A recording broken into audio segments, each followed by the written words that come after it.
The first time I saw smoke rising over my grandfather's grave, I honestly thought my grief was playing tricks on me. But it wasn't grief. It was a campfire. Families were scattered across the marsh like it was some kind of lakeside resort. Folding chairs planted in the mud. Coolers sweating in the heat. Kids running around with glow sticks, laughing like they were at summer camp. And just a few feet behind them stood the bright yellow warning signs I'd grown up seeing my whole life: alligator nesting habitat. Do not enter. Except someone had spray painted over the word, not. My stomach dropped. And right there, directing traffic like she owned the earth itself, was Heather Caldwell, perfect hair. Pressed polo with the Bayou Ridge HOA logo stitched neatly over her chest, clipboard in hand. Smile sharp enough to cut glass. When she noticed me walking toward the waterline, she didn't hesitate. "Sir," she said sweetly, loud enough for everyone to hear, "this is private property owned by the HOA. You're trespassing. Trespassing on the 40 acres my grandfather left me 3 days ago. The land he protected for 40 years. She had sold weekend camping packages to 30 families. On federally protected wetlands. During peak nesting season. When I told her she was standing on my family's land, she calmly handed me a printed cease and desist notice. My name was on it. Spelled wrong. That was the moment it hit me. This wasn't confusion. It wasn't a paperwork mix-up. It was a calculated grab, built on confidence, fake authority, and the assumption that no one would push back. She just picked the wrong grandson. If you want to hear more true stories like this, make sure you hit that subscribe button to HOA Gone Wild. And tell me in the comments, where are you watching from? I grew up in Briar Glen Parish, Louisiana. The kind of place where the air hangs heavy with humidity and the tree line looks like it's swallowing the horizon. Cypress knees push up through the black water like warning signs, and at dusk the whole marsh hums with frogs and insects like it's alive. To most people, it was just swamp. To my grandfather, Thomas Reed, it was everything. He bought that 40-acre stretch in the early 1970s, long before Bayou Ridge was even a thought in some developer's head. He had just come home from Vietnam. Quiet. Different. He never talked much about the war, but he talked about the marsh constantly. He said the water had a rhythm. Said if you listened long enough, you could tell when something didn't belong. He wasn't just a landowner. He was a wildlife conservation officer for over 30 years. Alligators were his specialty. He could spot a nesting mound from 50 yards away. He knew which females returned to the same bank year after year. He mapped territorial lines in old spiral notebooks that smelled like mud and tobacco. Developers had approached him more than once. Offered good money. Promised progress. He always told them the same thing. This land protects itself. I just help it. When he passed that spring, the property transferred to me without any drama. No cousins fighting. No hidden debts. Just a quiet visit to the parish clerk's office and a folder with my name on it. I remember holding that deed and feeling the weight of it. Not financial weight. Responsibility. I thought the hardest part would be maintaining it the way he did. I was wrong. The problem started at the fence line. About 5 years ago, a developer cleared land along the northern edge of the marsh and built Bayou Ridge. Neat rows of houses, pale siding, identical shutters, and a homeowners association that promised upscale rural living. The vinyl privacy fences ran right up to the cypress break, like someone had drawn a hard line between suburbia and wilderness. Heather Caldwell became HOA president 2 years before my grandfather passed. Mid-40s, polished, organized, always carrying a clipboard like it was a badge of authority. From what neighbors said, she ran meetings like boardroom presentations. Everything had a vote. Everything had a fine attached. Grass too tall. Fine. Trash can visible from the street. Fine. Wrong shade of mulch, warning letter. She liked control. What she didn't like was the view behind the fence. Because behind those houses wasn't a manicured lake. It was raw marshland. Wild. Unpredictable. Not something you could regulate with bylaws. About a month after my grandfather's funeral, one of the older Bayou Ridge residents, Mr. Allen, who used to talk fishing with Grandpa over the fence, texted me late one night. "You seen this?" he wrote. Attached was a screenshot. At first I thought it was fake. Some kind of parody page. Authentic Louisiana gator camping. Limited time experience. There were staged photos of tents set up near the waterline. A fire pit. Smiling families in matching outdoor gear. A bold headline promising exclusive access to untouched wetlands. Untouched. The listing said the experience was hosted by Bayou Ridge HOA in partnership with local land stewards. It claimed secured access to surrounding natural areas. Secured. $200 per family for a weekend package. Night tour included. Liability waiver required at booking. And then I saw the description that made my chest tighten. Explore underutilized swamp acreage adjacent to HOA property. Perfect for adventurous families looking for authentic wildlife encounters. Underutilized. That word sat wrong with me. Like calling a cemetery empty because no one's speaking. There was no partnership, no agreement, no lease, no easement. No one had contacted me. I drove out there immediately. The sun had already dipped low, turning the sky that deep orange that makes the water look like oil. As I pulled onto the dirt access road, I noticed fresh tire tracks cutting across ground that should have been undisturbed. Someone had cleared brush. Not professionally, just enough to make a pathway wide enough for foot traffic. When I stepped out of my truck, I could hear voices drifting through the trees. Laughter, the snap of a cooler lid, music playing softly from a portable speaker, and something else, the low, warning rumble of a bull gator somewhere out in the water. That's when the weight of it hit me. This wasn't just a misguided idea. Heather hadn't posted a concept online to test interest. She'd already taken deposits. By the time I reached the tree line that first night, folding tables were being unloaded. Kids were running toward the shoreline like it was a public park.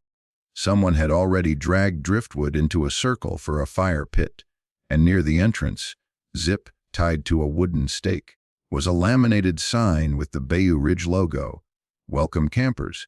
Below that, in smaller print, hosted by Bayou Ridge HOA, exclusive access, exclusive, to land she didn't own. I stood there watching strangers unpack tents on ground my grandfather had spent decades protecting, watching children chase each other within yards of active nesting banks. And the worst part, they trusted it. They trusted the logo, the waiver, the polished website, the confident tone of whoever sold it to them. Heather wasn't experimenting. She was expanding. And something told me this was only the beginning. The next morning, I told myself I was going to handle it the right way. No yelling. No accusations. Just paperwork and facts. I put the deed in a waterproof folder.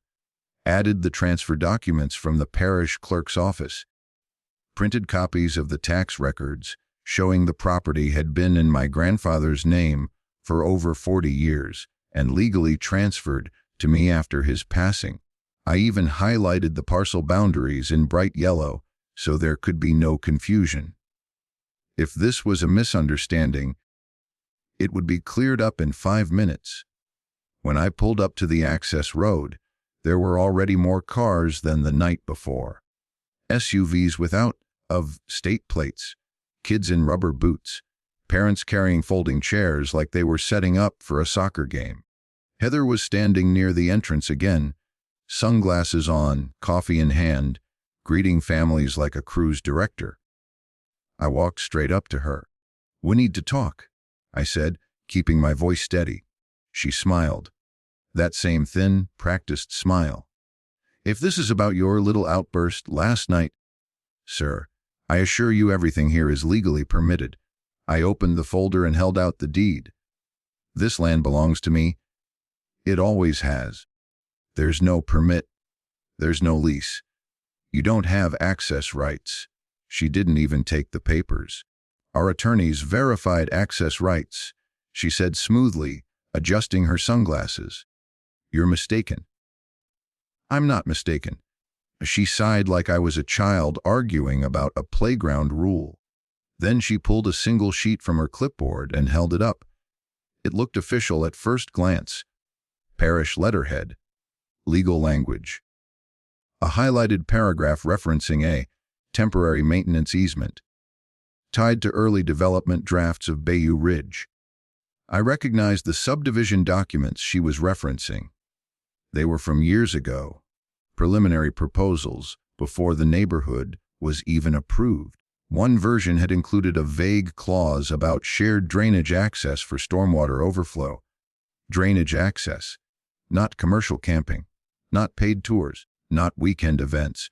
She had taken that clause, twisted it, and filed a temporary easement claim suggesting the HOA had maintenance access rights extending into the marsh boundary.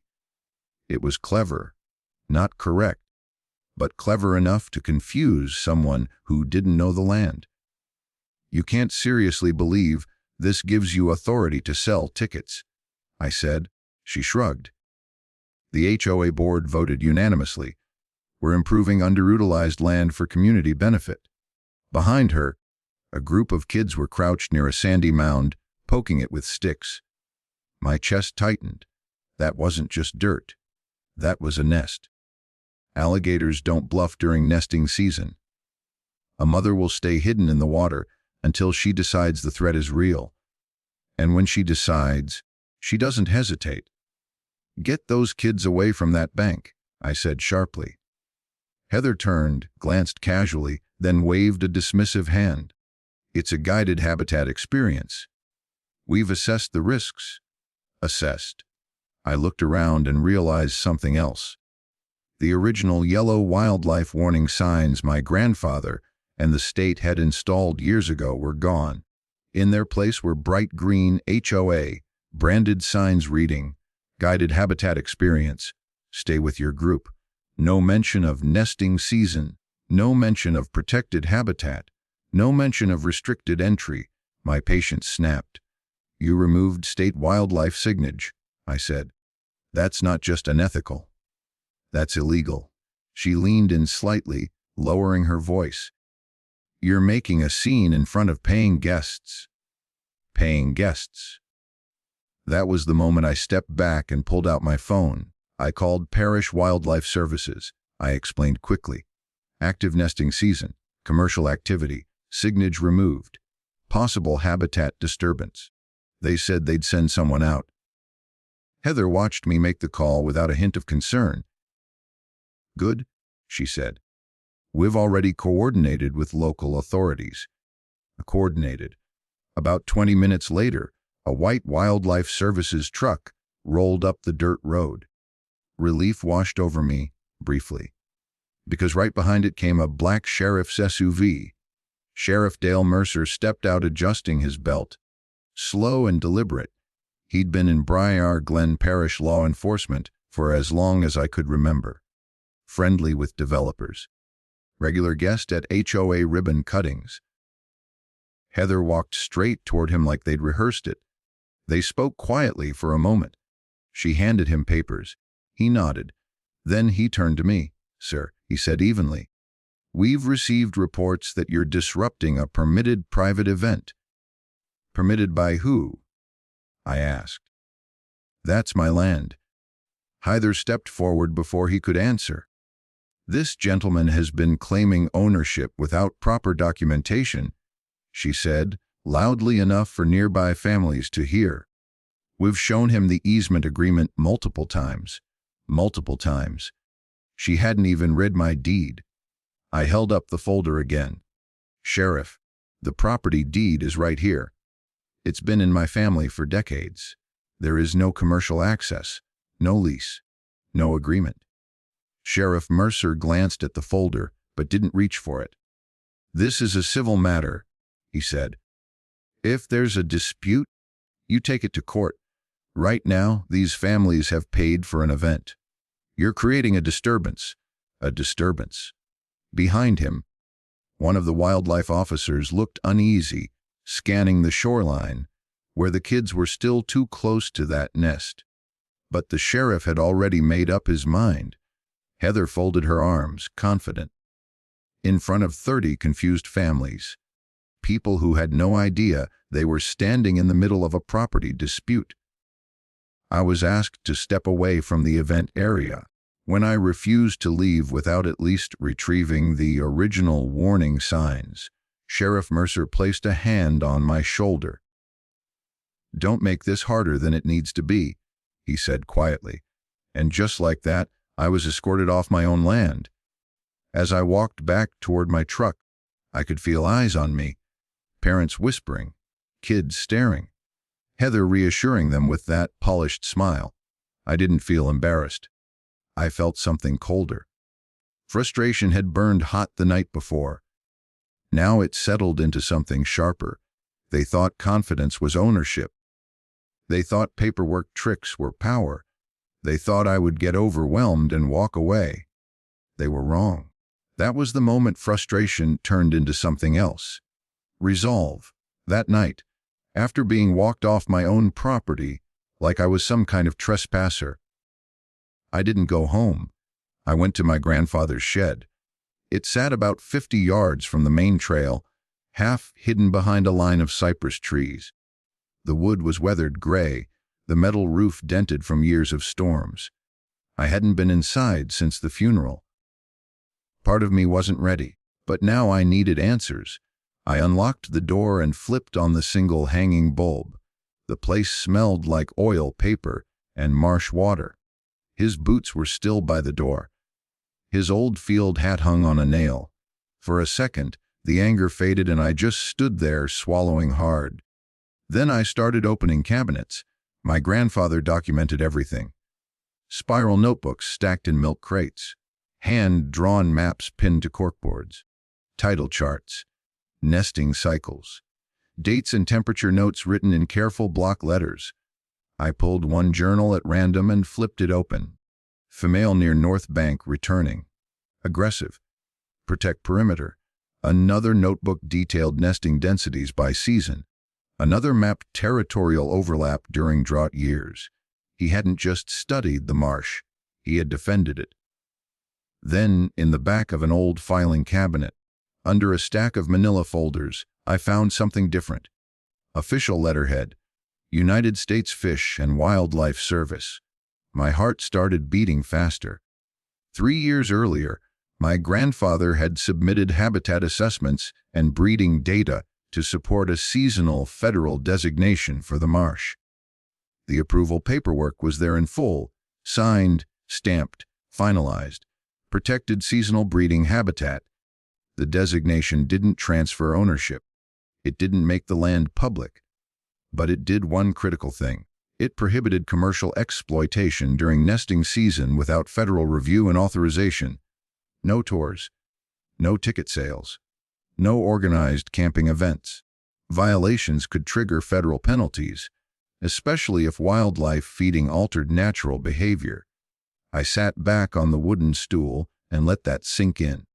Heather had built her entire co-adventure pitch on the assumption that this was unused private swamp land she could spin as a community asset.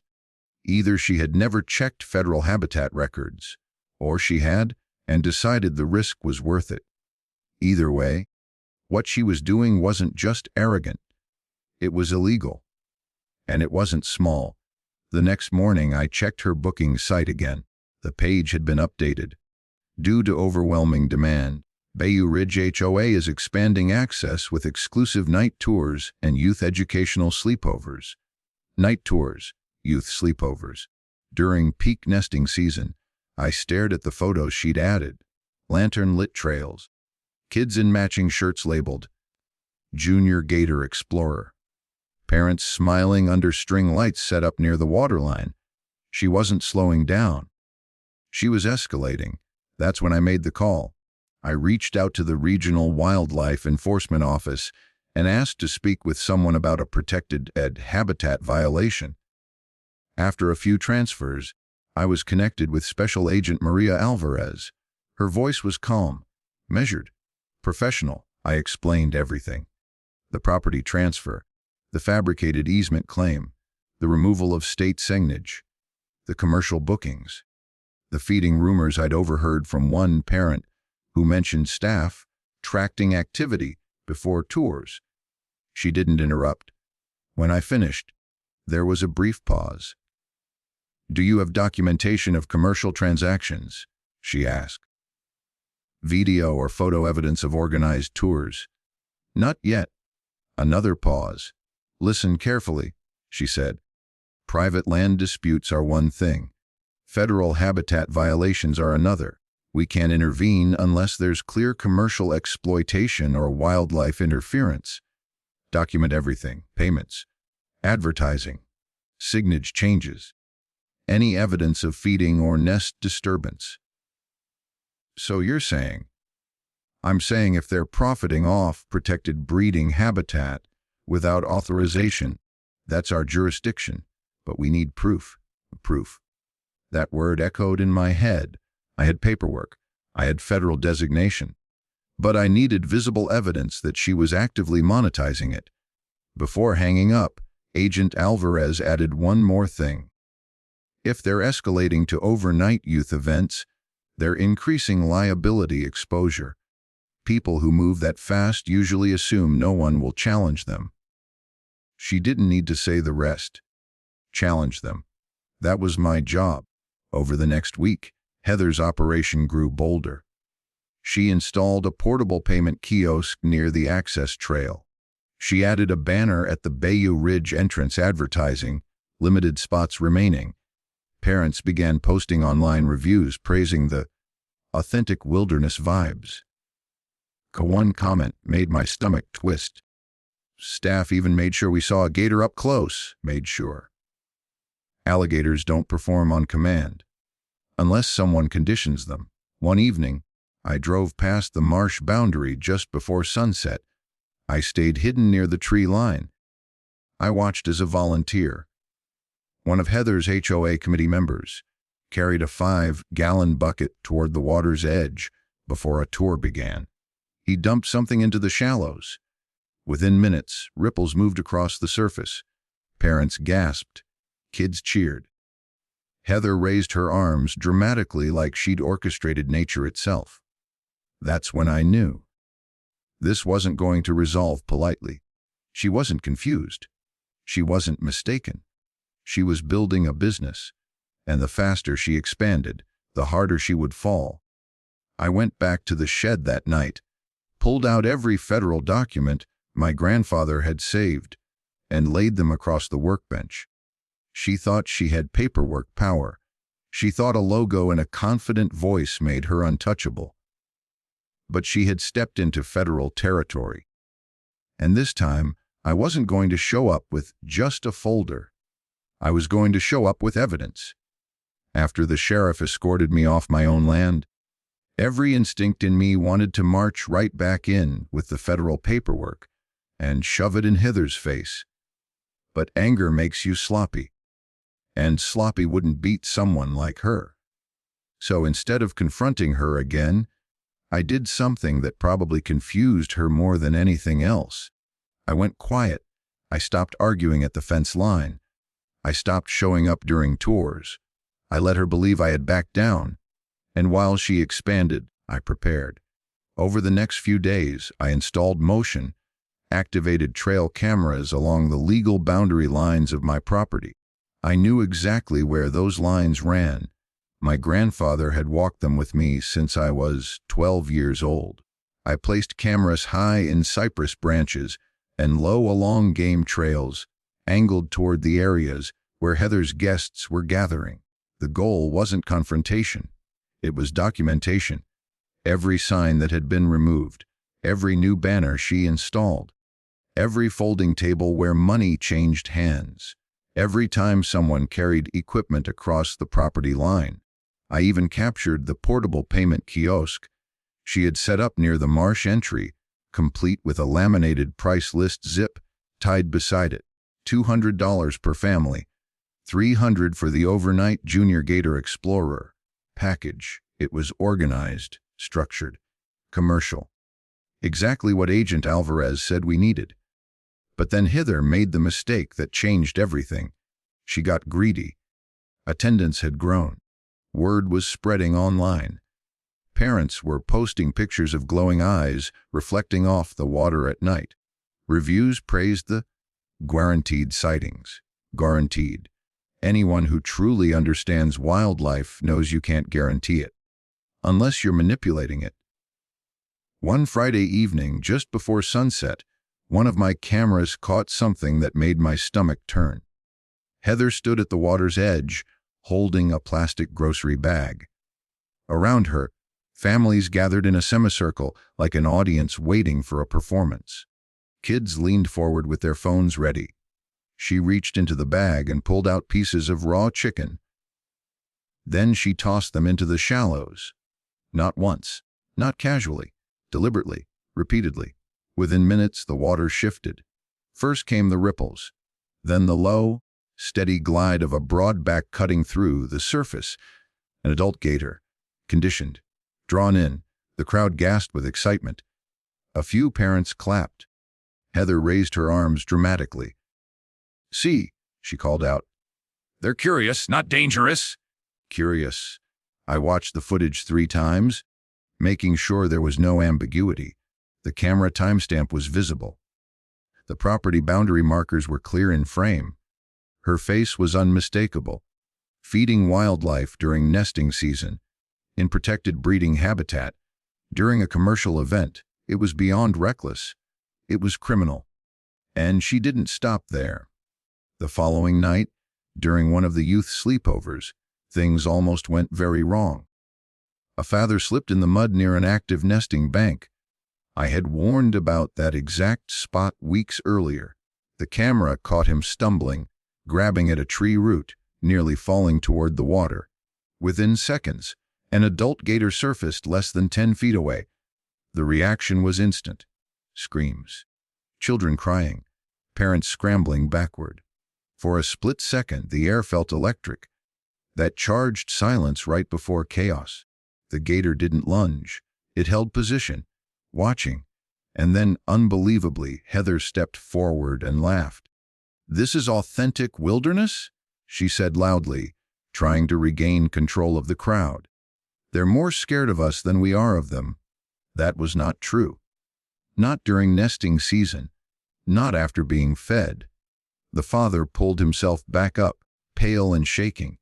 A few families began packing immediately. Others looked uncertain, torn between excitement and fear. But the damage was done. I sat in my truck later that night, replaying the footage on my laptop. The feeding, the near incident, the kiosk, the removed signage, the banners advertising exclusive access. It wasn't circumstantial anymore. It was a pattern, a business model built on escalating risk, and Heather had documented it for me with her own arrogance. I organized the files carefully, labeled each clip with date and time, written out clearly, included screenshots of the booking site showing active payment options, attached copies of the federal habitat designation paperwork. Then I sent everything to Agent Maria Alvarez. The email was simple. Commercial exploitation. Active feeding near incident involving guests. Evidence attached. She responded the next morning. Not with a question. Not with hesitation. Received. This meets threshold. Scheduling site visit. I read that line twice. Scheduling site visit. For the first time since this started, I felt something shift. Heather thought silence meant surrender. She thought I didn't have the authority to challenge her. What she didn't understand was that I wasn't building an argument. I was building a case, and cases don't explode. They collapse. Slowly. Publicly. And when the collapse started, it wouldn't be at the fence line with 30 confused families watching. It would be under federal jurisdiction, with cameras rolling, and there would be nothing she could laugh off. Heather didn't slow down after the near incident. She accelerated. The following week, banners went up at the entrance to Bayou Ridge announcing something bigger than a weekend tour. Rand Bayou Adventure Weekend, one-time event. There were printed flyers at the neighborhood mailbox cluster. Social media ads. A countdown clock on the booking site. She even posted a video of herself standing near the marsh, talking about reclaiming unused land for community enrichment. Unused community enrichment. I almost admired the confidence. She invited local news crews from 2 nearby counties, promised them exclusive footage of safe, family-friendly wildlife immersion. She framed it as a feel-good story, suburban families reconnecting with nature, and she picked the busiest weekend of nesting season. By Saturday afternoon, the marsh edge looked like a festival. Tents lined the high ground. A food truck was parked near the gravel entry. Kids wore matching green shirts that said Junior Explorer. A hand-painted sign read, "Proudly hosted by Bayou Ridge HOA." A Heather stood near the water in a branded windbreaker, microphone clipped to her collar. A local reporter adjusted her camera, while a second crew set up lights near the trail. I stayed back near the tree line, just outside the visible activity, watching, waiting. Right on schedule, a white federal vehicle rolled slowly down the dirt road, then another. The atmosphere shifted immediately. Agent Maria Alvarez stepped out first, wearing a dark field jacket with federal insignia stitched on the shoulder. 2 uniformed wildlife enforcement officers followed behind her. Calm, direct, unhurried. Heather noticed them and straightened her posture, smile widening like she'd just been handed more publicity. She walked toward them confidently, microphone still attached. "Welcome," she called out brightly. "Are you here to observe our habitat education program?" Agent Alvarez didn't smile. "We're here regarding reports of commercial activity on protected breeding habitat," she said evenly. The nearby reporter turned her camera toward the conversation instinctively. Heather's tone shifted slightly, but only slightly.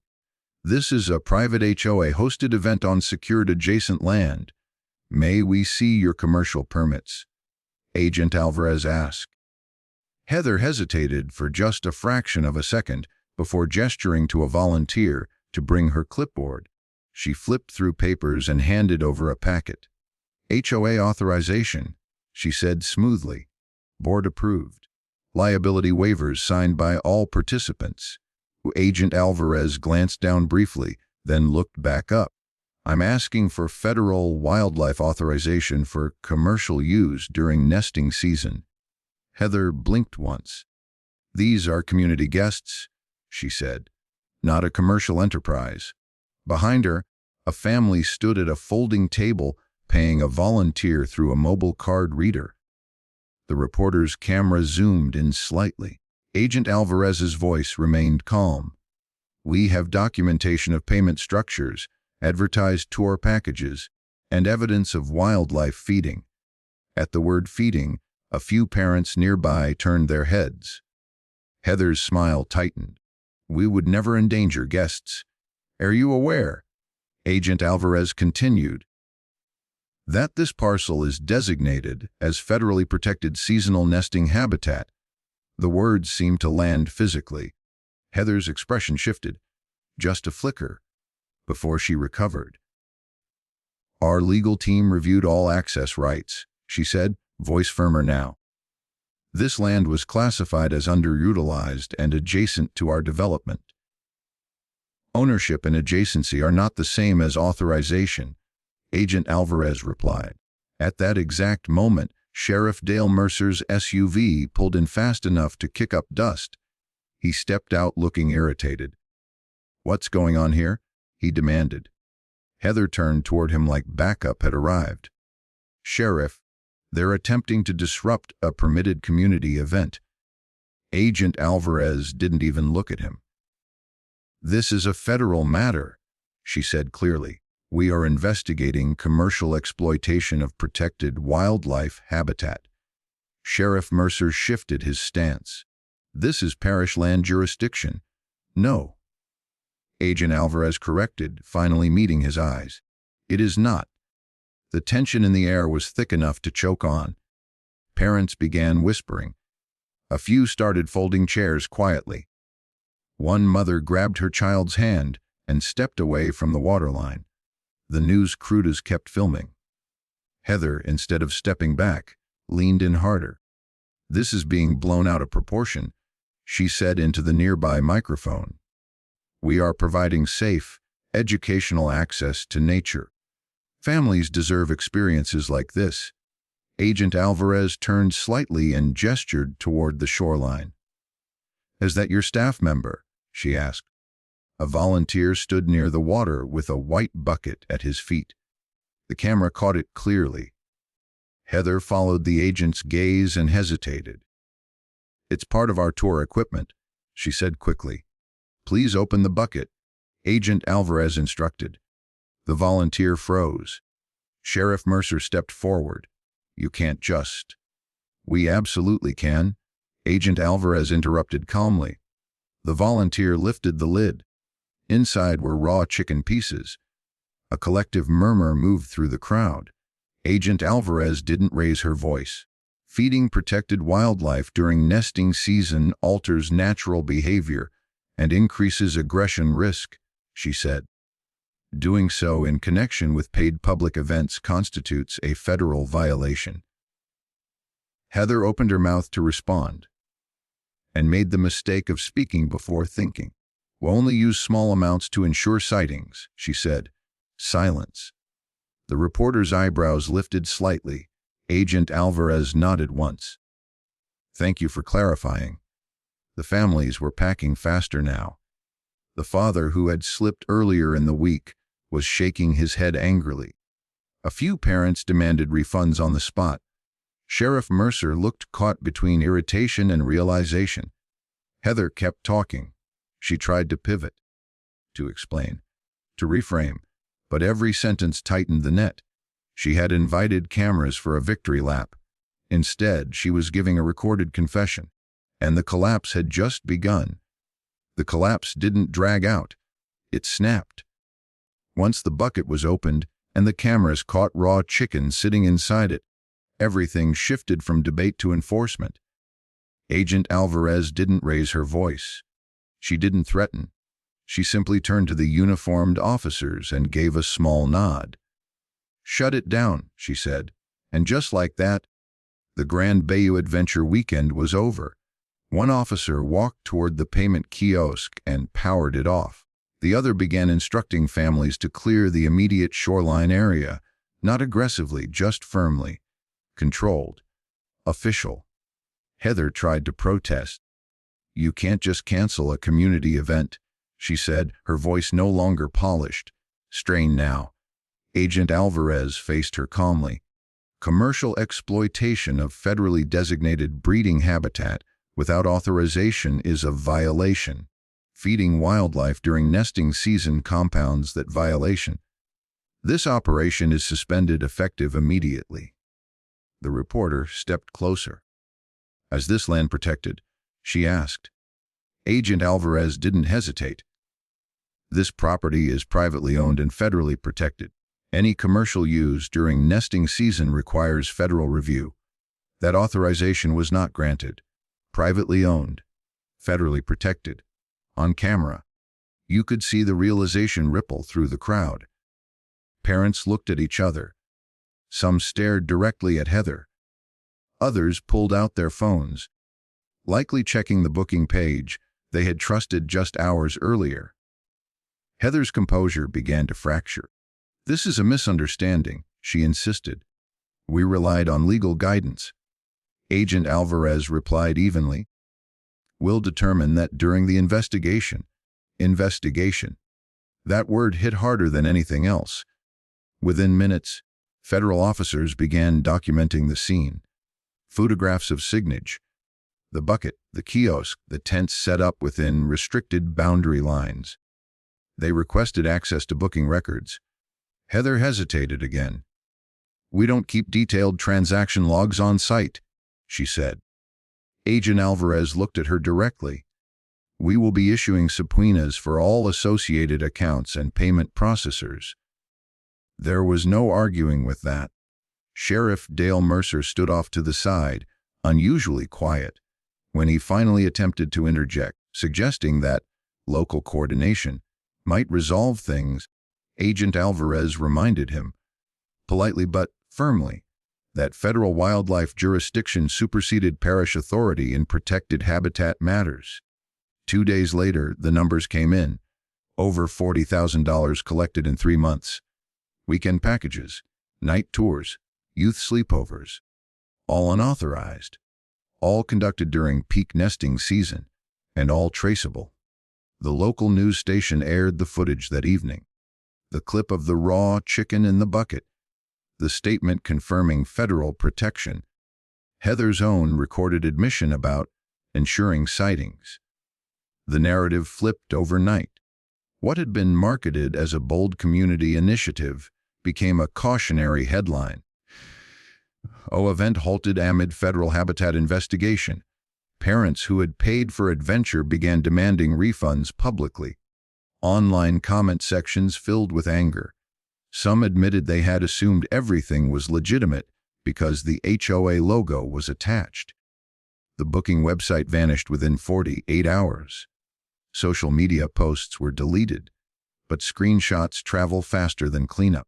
The Bayou Ridge HOA board held an emergency meeting the following week.